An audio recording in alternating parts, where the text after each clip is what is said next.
boy, okay. Oh, it's a beautiful morning. Is Daskalos still in his tent? No? I wonder where he is. Is he... Oh, what is this? For Oda. Your assignment by Daskalos. Interesting. Hey, Oda.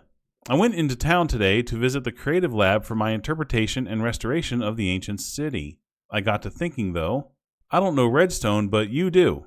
So I think it's only fitting that you restore the hidden redstone room / lab / whatever it is below the gate. I think you have learned enough from me to be able to use your best judgment in this case. I'd like you to give the interpretation of that room a shot too, since between us you're definitely more versed in redstone and its uses. I'll be back in a day or two, so feel free to take your time. Daskalos. Oh, cool. All right. Well, that sounds like fun. Let's go ahead and get started. But wait. Some of you probably have no idea what's going on here. Let me explain. My friend Daskalos is an archaeologist in real life, and he has a YouTube channel where he does Minecraft YouTube content that is all archaeology based. He has a currently ongoing series right now where he is doing an archaeological restoration of the ancient city, and I've been helping him out with that. Now, I am not an archaeologist. I'm just dressed as a fictional representation of one. So really, I've just been helping him with the legwork. So where we are at this point in the series is we have removed the skulk from the ruins of the ancient city and replaced all of the skulk-eaten blocks with blocks that we thought would have been in their place. For a full explanation of how we did that and what our conclusions are, you're just going to have to watch Daskalos' series. It's a little too much to explain. So let me go ahead and go down to the ancient city now and show you what he wants us to do. Ooh, okay, nice. I love that elevator. So much fun. So first off, don't worry about that mountain. It was removed with some creative magic, and we'll replace it when we're done. But as you can see, as we walk along here, this is looking pretty much well built. There is no skulk around. Now you can see that some of these buildings are still ruined. These are still ruins. There's just no more skulk on it. So that is what we've been doing. So now he wants me to go to this area that's underneath this central gate, and he wants me to do a quick restoration of that and an explanation and interpretation of what's going on inside that room. So if we come along down here, so underneath this big central gate, we have already opened up the area, but there is a big room in here full of redstone contraptions. Hence, Redstone Lab. /room / whatever it is. So my job here is to do a restoration of this and an explanation and interpretation of what's going on. So first of all, as you can see, it's pretty well intact. There's some broken glass. And what are these red glass blocks? So before we started the restoration, one thing we did was we used some creative commands to replace all of the skulk with these red glass blocks so that they would be a lot easier to see and identify so that we could replace them with the blocks that they should have been. Again, all of this is explained in much more detail in Daskalos' actual series. So go check it out. So as you can see, there was not a whole lot of skulk down here, but there was some. So we're going to do a restoration of what those blocks were. We'll probably replace some of this glass, but then I think that's about it as far as restoration is concerned. Then we just have to start explaining, what is that noise? You know, right above us is that gate, and there's that giant roaring blue fire that's underneath it. I'm going to have to go do something about that because I can't even hear myself think. Okay, so these fires are roaring here. Let me just remove these for now. And don't worry, I will relight these before I leave, but for now, I just can't hear over all this racket. Ah, much, much better. Okay. Now, let's head back down there. Okay, now another problem we're going to have down here is it's very, very dark. And as you can see, we handled that for the rest of the city by removing the mountain. So I really don't want to fill this thing full of a bunch of artificial lights and torches. So instead, I think I'm just going to give myself night vision for now, just to make this video a little bit easier. Ah, much better. Okay, now let's get to work. So the first thing I need to note here is that there used to be blocks here like this. We had removed those so that we could access this room, but to fully understand what's in here, I will have to put them back later. Everything else in here is untouched. All right, so let's go ahead and do a quick restoration. Let's go ahead and replace all of this broken glass. Now this is interesting. These doorways, the glass just kind of ends, but this is probably the way that they were constructed. So I'm going to leave those as they are and just replace the panes that are obviously missing, like these.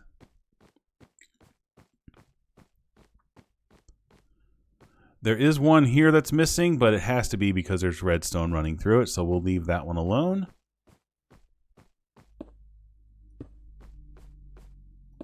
All right, so that is all of the missing glass. So now we have to replace these blocks that the sculk had deteriorated. So as you can see down here, the ceiling uses different materials. There is deep slate tiles, but also deep slate bricks. The tiles seem to just be in this central part here, and the bricks seem to be everywhere else. But if we go inside these rooms and look up, we can see that everything that is visible is bricks. So we can assume that this entire ceiling in this stretch was probably bricks. All right, and there we go. So now I think that's all the ceiling. Oh, there's some out here too. This whole ceiling appears to be brick as well, so let's go ahead and replace these with brick. This is an empty hole that wasn't sculk. This is an interesting one. Let's see if there's any holes in the ceiling anywhere else, if that might be anything deliberate. Yeah, so I'm not seeing any more holes in those ceilings, so that, I think we're just going to leave it. It probably was a brick, but who knows? That hole might have had a purpose, so I'm just going to go ahead and leave it open the way it is.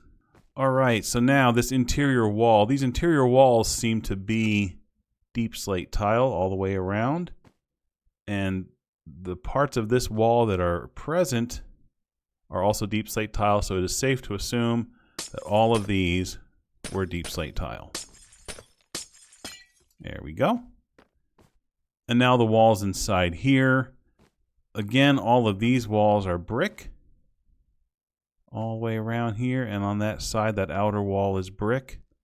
All right, I think it's safe to assume that all of these wall blocks were deep slate bricks.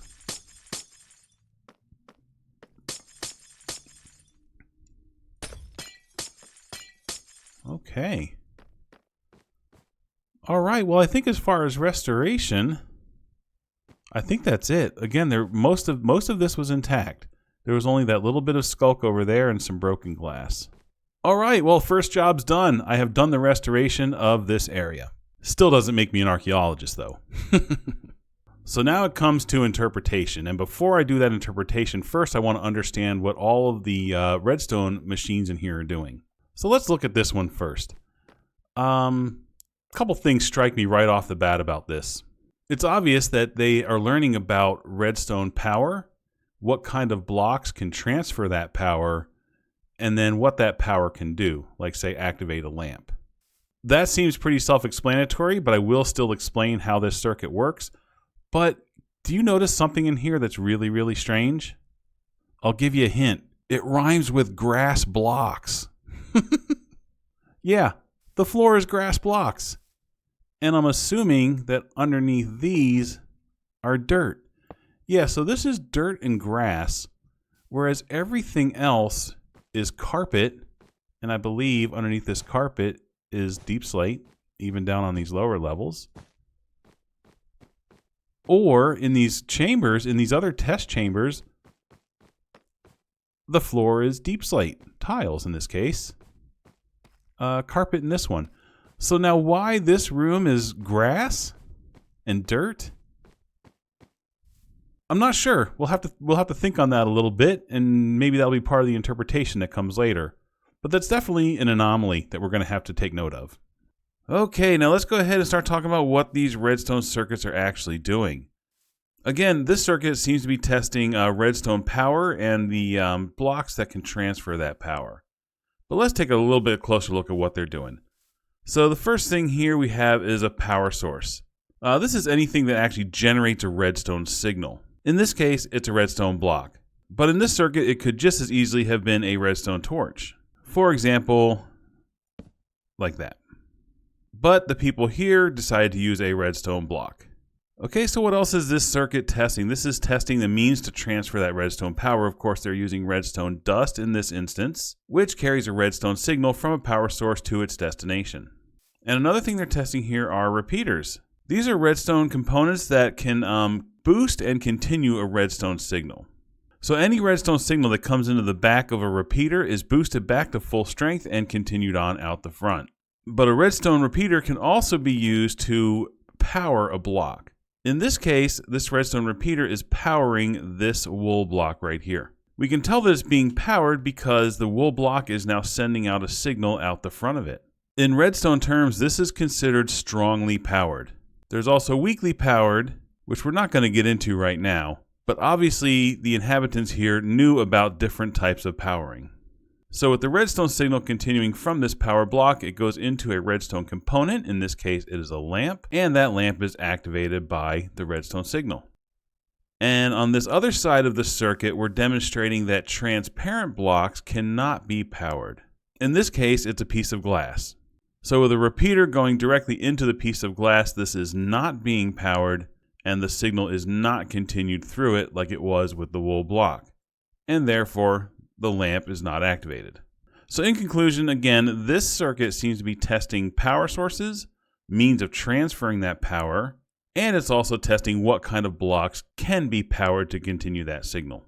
A lot of the things being tested here are very, very basic knowledge that you need to know to be able to run redstone circuitry. Okay, let's go ahead and take a look at the other circuits that are down here.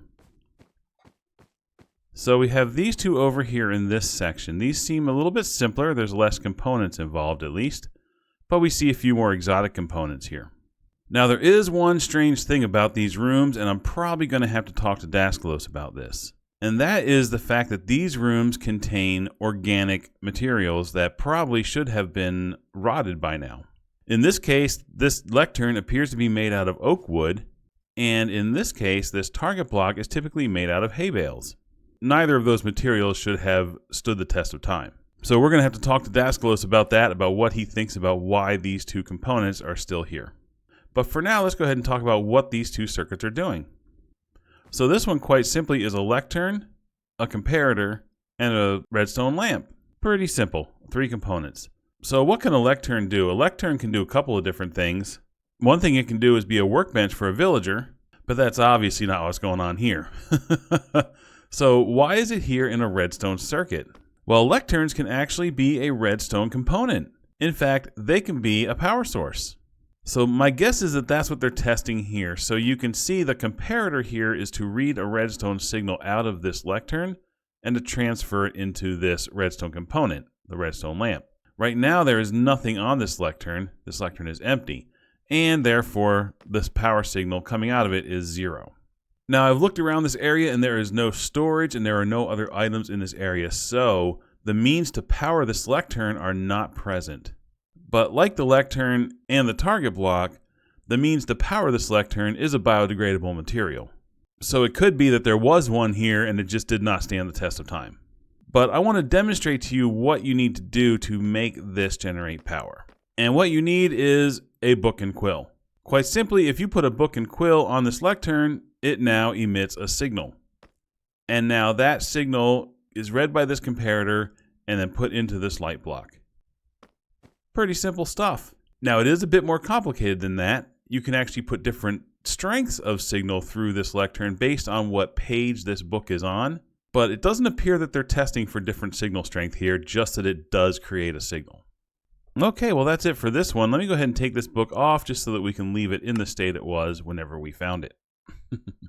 So let's take a look at this next circuit over here with the target block. So again, it only has a few components, a little bit more than this one. It has a target block, let's get around this side of it. It has a target block, a sticky piston, a redstone block, and a redstone lamp. Interestingly though, the redstone block in this case is not used as the primary power source.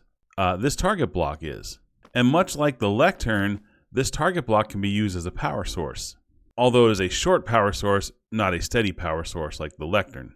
And what I mean by that is whenever you shoot any projectile at a target block, it emits a pulse of a redstone signal. And I'm going to demonstrate that with a snowball. So if I throw this snowball and hit the target block, it will emit a pulse of a redstone signal, which will activate this piston, which should extend that redstone block forward and power that lamp. Let me go back on this side so you can see that. Hitting this target block will activate this piston, which will extend this block forward, putting it next to this redstone lamp, activating that redstone lamp. All right, let me demonstrate. There we go. Pretty simple. Now, much like the lectern, that target block can actually send out different strengths of redstone signals based on where you hit the target block. But again, it doesn't appear that that's what they're testing for here. They're just testing to see that it does produce a signal. So now let's talk about this big circuit over here. This is a lot more complex. Obviously, there's a lot more going on. It's kind of ugly. It's got tons of components in it. Even has a skulk sensor. So trying to figure out exactly what this circuit is doing is going to be a little bit more complex. But let's take a look at it piece by piece. So the first thing is I see a few steady power sources here. I see a redstone torch here that is on, and I see a redstone torch here that is on. I'm interested right now at this one because this redstone torch powers this entire circuit over here. So let's see what that is doing. Okay, so that circuit, that redstone line comes out of here and it branches off and it goes into these two repeaters, which seem to be powering these pistons. And then the other branch goes up over here to this side to two more repeaters powering these pistons. So like I said when we came in, there were bricks here when we first found this. And you can see that in the circuit's steady state, these pistons are extended with these bricks blocking that passageway that we walked through. If power was removed from this circuit, these pistons would retract and these should open up. So let's test that just by removing this one piece of redstone. Okay, so now there is no longer power coming to these and these pistons retract and that opens up and now you have a way in and out of this area.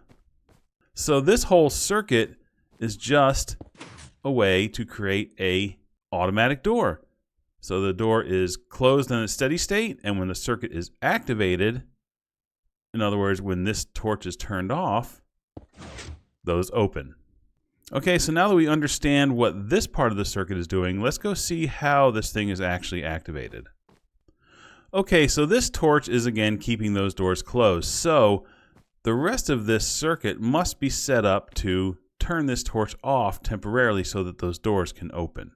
And the way that this torch can be turned off is quite simply by powering this block right here. If you powered this block, then the redstone torch that's attached to it will turn off.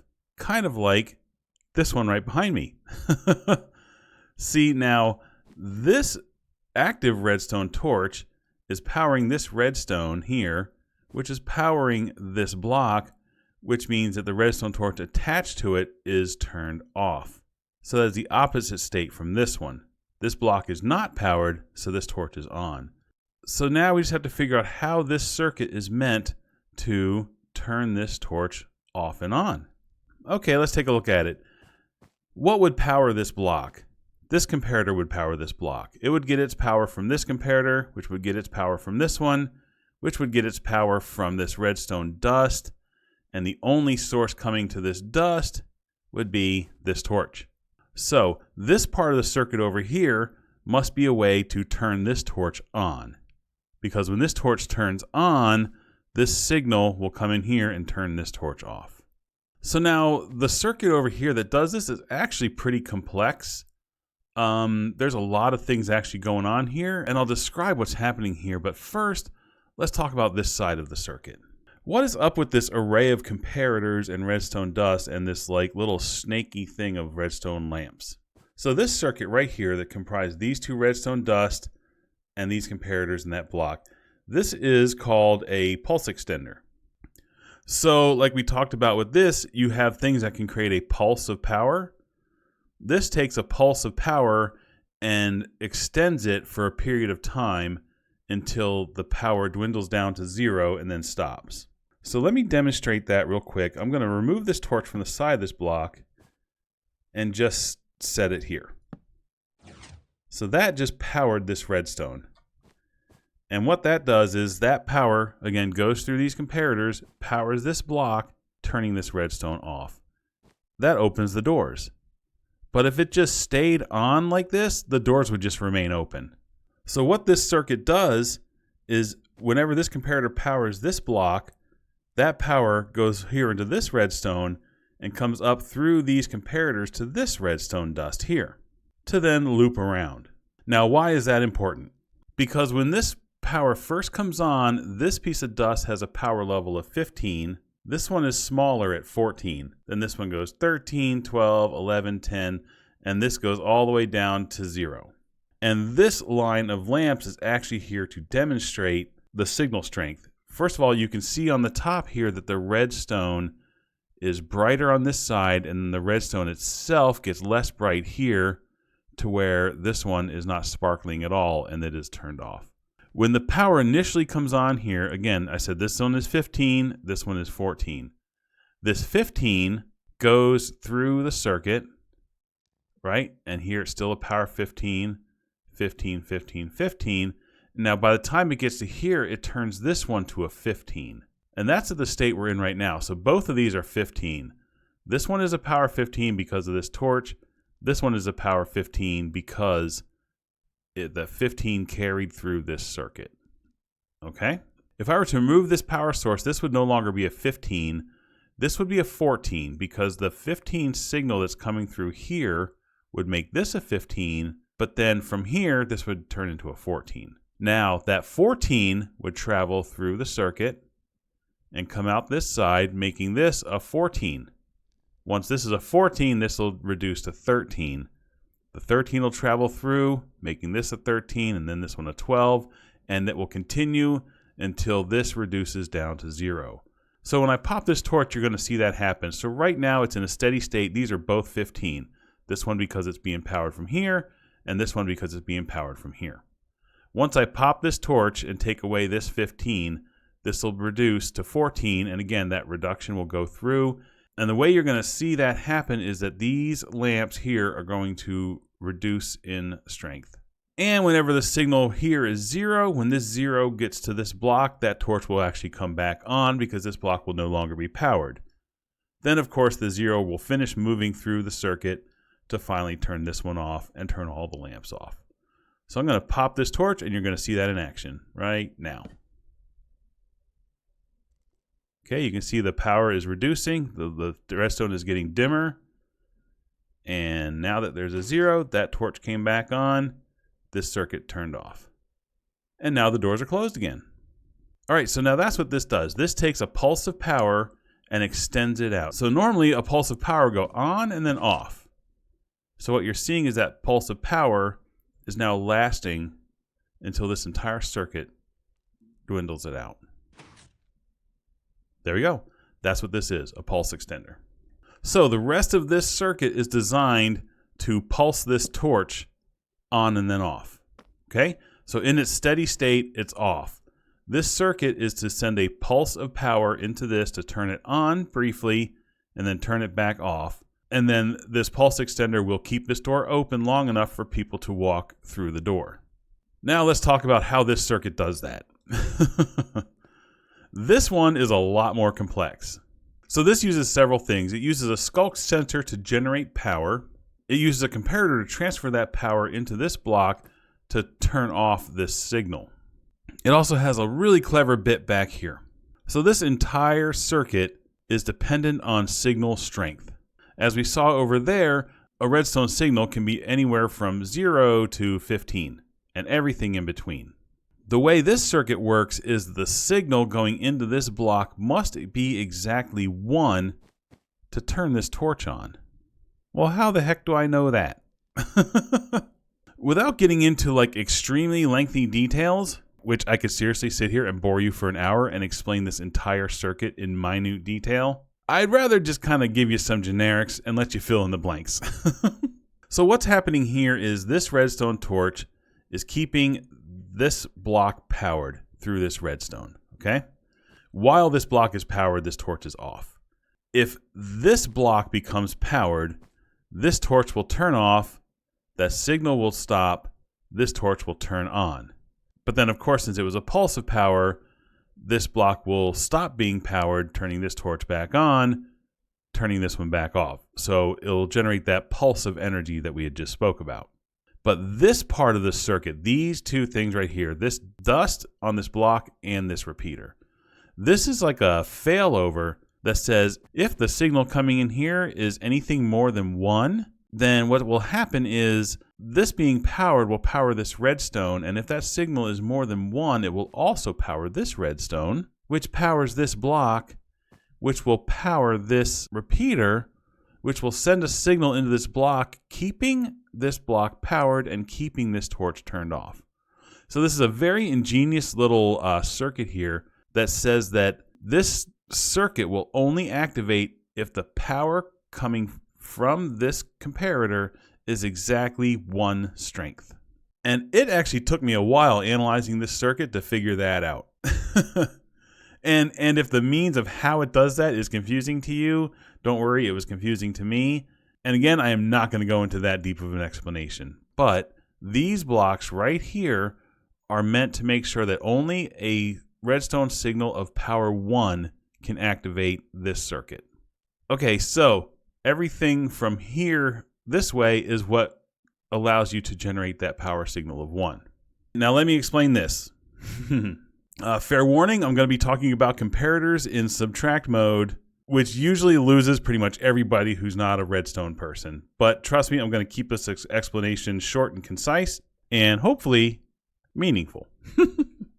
So let's first talk about the actual power source, and that is this skulk sensor. The first question is, why is this thing waterlogged? And the reason why it's waterlogged is simply because it makes no sound when it's activated. So watch this. I'm going to jump and you're going to visually see it activate, but you're not going to hear it. There you go. You see it activating, but we're not hearing it. I'm going to go ahead and remove that water so that we'll be able to start hearing it, and we'll be able to audibly tell that this thing is being activated. So now when I jump up and down, you can hear it being activated. Okay? That's the purpose of the water. Okay, so this skulk sensor is a temporary power source, or a pulse power source, much like that target block was. And the thing that activates this is sound frequencies. So different actions generate different sound frequencies. And unfortunately, the only way to tell what is by looking it up in the wiki. But let me demonstrate a couple of them for you here. Okay, so when I walk, this actually makes a signal strength of 1. And as you can see, that 1 is not enough for this comparator to power this block. The reason for that is the comparator that's coming into the side of it, but I will talk about that in just a moment. There's a few other things you can do in the game, such as placing a block, that activated it, and removing a block, that also activated it. Now, these sounds are actually loud enough to power this, but it's too loud because it actually powers that one as well. And I'm going to stand this way and show you that. When I place this, you see how both of these light up? Actually, let me go on this side of it instead so you can see this a little bit better. So when I place that, you'll see both of these light up, and that repeater comes on, keeping this block powered. So we need to figure out what sound frequency is needed to generate that signal strength of 1 from that comparator. So this comparator here is receiving a signal into the side of it from that comparator. And this comparator is in subtract mode, and we know that because this front little torch is on. So what does all that mean? A comparator in subtract mode will take the signal that's coming into its input, which is the back side of it right here, and it will subtract the signal that's coming in from the side of it, and then send the resulting signal strength out the front. So if the signal coming in from this side was, say, a 12, okay? Then for this to generate a 1, you'd have to have a strength of 13 coming into this comparator, and then that would send a 1 forward. It would subtract the 12 from the 13 and send the 1. In the same instance, if that was a 12 and this was a 15 that came in the back, it would subtract the 12 from the 15 and send out a signal strength of 3. That's a comparator in subtract mode. It takes the input signal and it subtracts that side signal and then transmits the result out the front, if the result is above 0. So what we had said before is that we have to put exactly a power of 1 into this block to get this circuit to work. because if the power was too high, this part would fail over and keep the circuit off. So we have to find out what signal strength is coming into the side of this comparator, and then we have to make a sound frequency that generates 1 power higher than this, so that when this is subtracted from this power, a 1 comes out. Okay, I feel like I just lost some of you there. Honestly, I struggled with ways to explain this more simply, and I just couldn't come up with one. Hopefully that was a good enough explanation. Again, I could probably spend an hour explaining this entire circuit in full detail, but you don't want me to do that. So what we need to do here is we need to find out what signal strength is coming into the side of this, so then that can tell us what sound frequency we need to activate this skulk sensor with. So let's look at this. This is a furnace. Why the heck is this a furnace? A furnace isn't a redstone component, or is it? Hint, it is. So a furnace, like pretty much everything that you can store items in, will emit a redstone signal at a strength based on what is inside of it. I'm pretty sure this works for pretty much everything like shulker boxes, chests, anything that you can store items in. Now there's probably one out there that doesn't, and someone's going to bust me on that. But for the purpose of this, the furnace is one that can do that. So let's take a look at what's in this furnace. In this furnace is 1 non-stackable item and 24 stackable items. So for us to figure out what strength that 1 shovel and the 24 deep slates is going to create, that would actually require us to put on a resource pack that can actually read the strength of the redstone dust, or we can rig it up to a system like this so we can see how many lamps are lit. I really don't want to go through all that trouble right now. Again, like I said, I could spend an hour explaining this circuit. But suffice it to say, I have already done that testing myself and have discovered that this arrangement with 1 non-stackable item and 24 stackable items causes this furnace to emit a signal strength of 7. So what that means is that the setting strength coming into the side of this comparator is a 7. So that means to get this comparator to power this block with a signal of 1, I need to send a signal of 8 into the back of it. Anything more than 8, and this will have too strong of a signal, and again, go into that failover part of the circuit. Anything less than 8 will generate 0. So when I walk, it's generating 0 because this walking is less than 7 strength. Again, you got to look up those strengths on the wiki, unfortunately. All right, so what actions generate an 8? Get to it, Oda. Come on. Stop leaving us in suspense. If you want a skulk sensor to generate a signal of 8, you have to either drink. Look at that. That worked. That started the circuit. Or eat. And that one did it too. All right. So basically what this whole setup here from here forward is doing, that basically says you have to make a sound that generates a frequency of 8 within range of this skulk sensor to get this circuit to power. Pretty stinking cool if you ask me. I mean, again, it took me a long time to figure out what every single bit of this circuit did, and this is a seriously cool circuit. This is like a seriously cool redstone circuit. So let's go see it in action, okay? So, as you can see, I'm walking around, and we're not hearing that skulk sensor go off because we're actually too far away from it. They can only detect sound within a certain range of it. However, if I go right up into this nook right here, you can hear that it detected that. You can hear it going off. If I go over here, this one is too far away for that skulk sensor to detect it. So if I go stand right in front of this door right here, and I eat something, that opens up the doors, and I can walk on through, and I have plenty of time to do so because that pulse extender is keeping these doors open, and then once that circuit is done, it closes the door. How cool is that? I mean, seriously, how cool is that? And based on the range of that skulk sensor, you can be in a few different places. Like, say, for example, you're up top here, and in this chest that's right underneath this thing. So you can hear that thing going off underneath us, but the doors aren't opening. In this chest is a golden apple. So what that tells me is this apple is here to allow someone to enter that room. So the person could take this golden apple out of here. I'm not going to touch it. I'm going to leave it here. But they could, for example, then stand maybe over here and eat that apple and hear those doors open. And then they can run down real quick, hopefully not break an ankle, and then run in here before these doors close. There we go. So it almost seems to me like coming into this might be a ceremony or a ritual, but we'll talk about that in a moment. Okay, I think everything down here as far as the circuits are explained. So let me go ahead and put the water back in this like it was when we came. Okay, so now let's move on to my interpretation. Again, not an archaeologist. I'm just dressed like an archaeologist from the 1940s as envisioned by a movie director from the 1980s. Do-do-do, do-do-do-do. Okay, let's start with how they get into this Redstone Lab.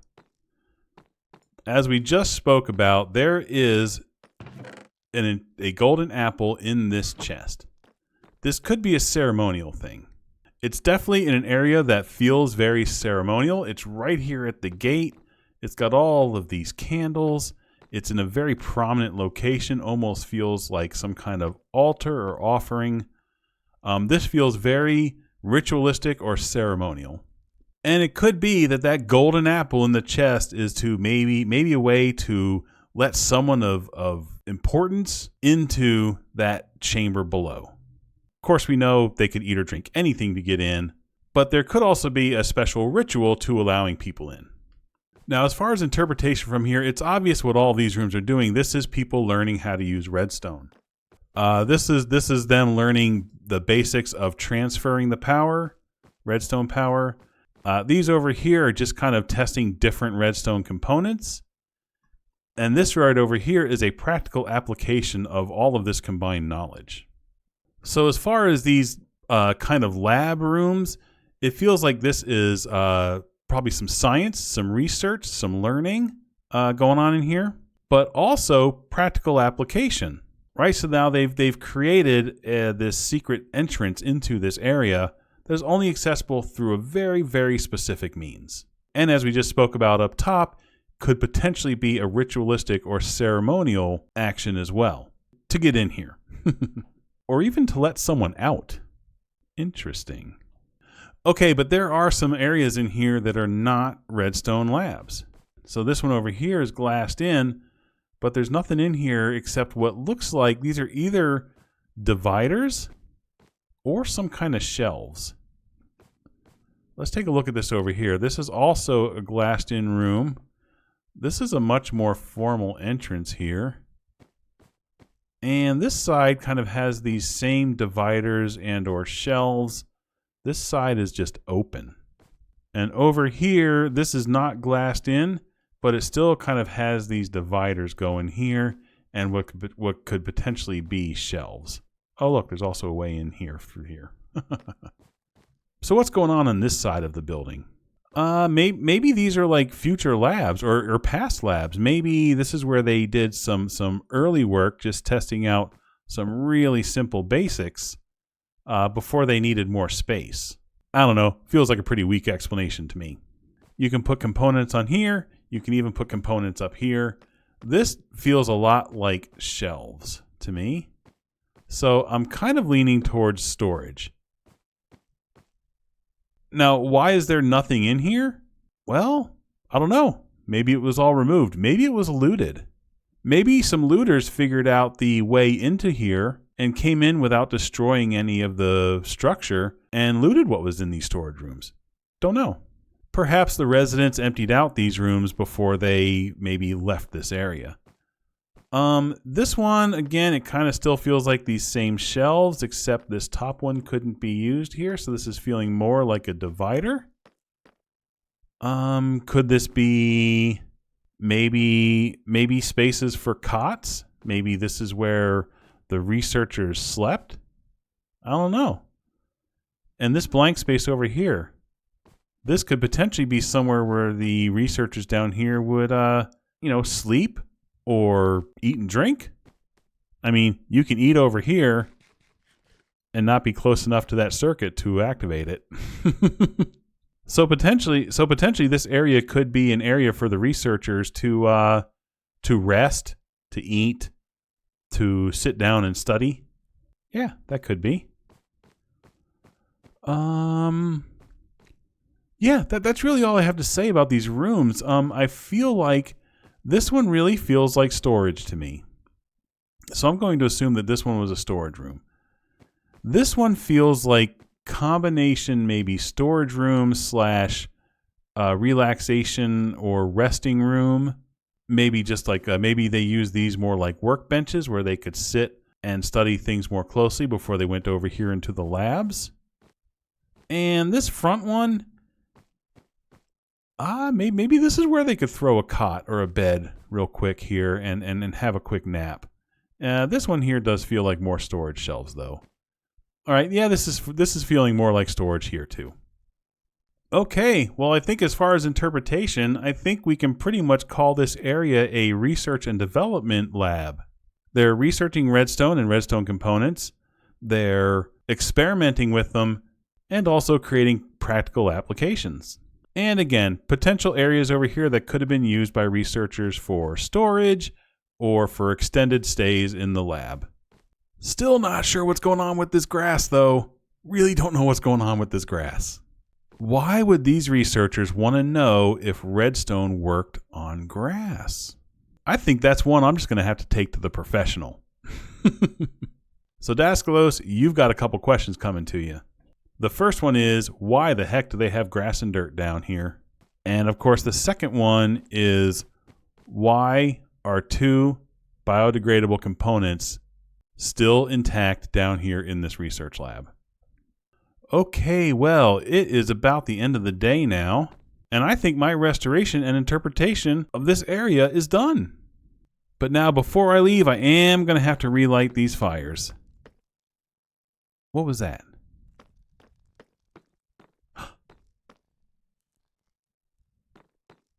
Look at that. There's skulk sensors above these, and I can't hear them. I bet they're waterlogged. Look at that. Practical application. Okay, well, the loud roaring fires are relit and everything is back to its original condition. So let me go get back up to the tent and take some notes so I can report back to Daskalos. Well, I hope you enjoyed this look into some amateur archaeology here. And I hope I didn't bore you too much with all that redstone explanation. But please do go to Daskalos' channel and watch the rest of this series. Again, it's going to be linked down in the description below. It's been a lot of fun working with Daskalos on this, and we do still have some more to go. So we're going to finish restoring that ancient city up to what Daskalos' interpretation of the original state of these buildings really were down there in the city. So those are episodes to come, and if you want to check those out, you're going to have to go watch the series over on his channel. But for now, I think I'm done. So I'm going to go ahead and have a little snack and hit the sheets. So take care, and I will talk to you later. Bye-bye.